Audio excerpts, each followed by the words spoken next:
إذا مساس فرشان Soomaaliyeed هاد جرارك عصبيد ورمانشستر يونايتد نو حلو way guuleysatay gowdha laakiin waa iska Cristiano mugta Cristiano ana ka Cristiano هاد anko aan wax badaleysan laakiin hore ilaahay caafimaad Allah kaasi hore markaan dee ku jirta markaan waa iska magaalo mugta golden waa kan golden هاد مركان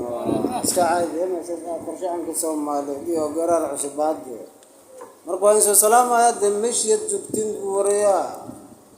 dadka ka tufaana minna anaka markaan dadka beenta loo sheegay wariya dadka beenta loo sheegay qofkii la qoraa la dhaha la qor caadi toos si toosi la qoro dadka had waa مساس iyo farshaxanka Soomaaliyeed iyo toosi wacnaad